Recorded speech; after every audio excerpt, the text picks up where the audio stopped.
අපි බණ්ඩාරවල මිනිස් සංවර්ධනයේ කෘෂිකර්ම දෙපාර්තමේන්තුවට තමයි අපි පාලනය කරන්නේ.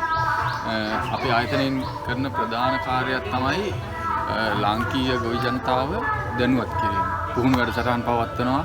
ඊට අමතරව ජනපද නඩත්තු කරලා ගොවි ජනතාවට බෙදා හරිනවා. ඒ වගේ දේවල් තමයි අපේ ආයතනයෙන් කරන්නේ. ඊට අමතරව ඔය ලංකාවේ ඕනම තැනක ඉන්න පුහුණු වෙන්න කැමති ඕනම එක්කෙනෙක්ට අපේ ආයතනයේ දින දෙකක පුහුණුවක් තියෙනවා. ඒකට අයදුම් කරලා ඒක ලබා ගන්නත් පුළුවන්. ඒ වගේම උපකරණ පුහුණුවද. ඒ කියන්නේ මීමැස් පාලනයට අවශ්‍ය වෙන සියලුම උපකරණ ඒ කට්ටිය හරි ගස්සලා විකුණන මට්ටමට ගන්නකම් සියලුම පුහුණුවක් ඒකත් දින දෙකේ පුහුණුවක් විදිහට අපි ලබා දෙනවා. ඒ තාමතරව ලංකාව පුරාම තියෙන පුහුණු වැඩසටහන් සඳහා අපි ආයතනයේ දායකත්වය ලබා දෙනවා.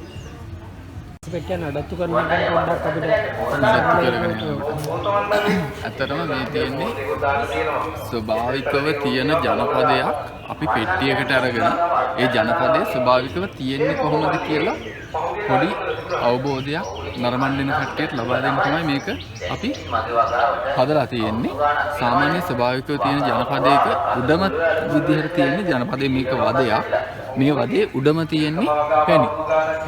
ඊට යටින් තියෙනවා පරාග. ඊට යටින් තමයි මේ කට්ටියගේ බිත්තර කීට පිලා අවස්ථා ටික තියෙන්නේ. එතකොට මේ මලකට ගිහිල්ලා මීමැස්සෙක් සාමාන්‍යයෙන් ගන්නේ මල් පැණිනේ. හැබැයි මේකට ගෙනල්ලා තැම්පත් කරන්නේ මී පැණි. ඒ තැම්පත් කරන්නේ මල් පැණි එයා ආමාශයට අරගෙන පැය 6ක කාලයක් තියෙනවා ඒ කට්ටියගේ ඇඟ ඇතුලේ තියෙන එන්සයිමත් එක්ක ජීර්ණය වෙනවා. ඒ ජීර්ණය වුණාට පස්සේ තමයි මල් පැණි මී පැණි බවට පත් වෙන්නේ. එහෙම මල් පැණි මී පැණි බවට පත් වුණාට පස්සේ මේක ඇතුලට වමාරනවා.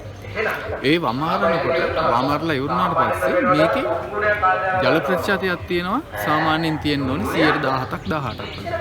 ඊට වැඩි වුණොත් මේකට යත්තට සලලා ඒ වැඩිපුර තියෙන ජල වාෂ්ප ටික වාෂ්ප වෙනවා.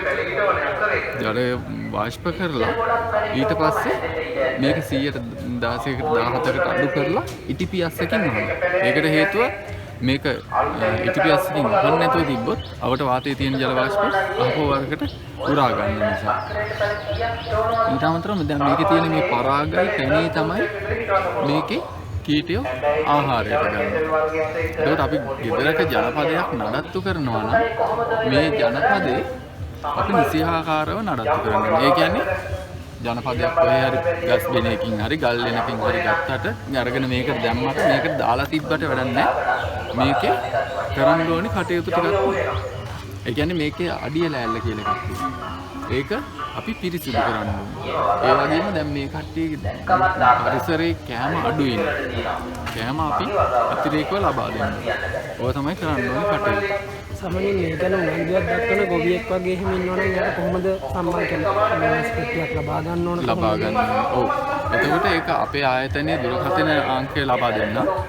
ඒකට ඇමතුමක් දීලා රජයේ වැඩ කරන ඕනම දිනයක උදේ 8 ඉඳන් හවස 4 වගේ වෙනකම් ඒකට ඇමතුමක් දුන්න දුරකථන අංකයට විස්තර ලබා දෙන්න පුළුවන්. 0.57 2.4යි 537 0.57 2.4යි 537 මේක නම් කෝල් එකක් දුන්නොත් විස්තර ලබා ගන්න පුළුවන්.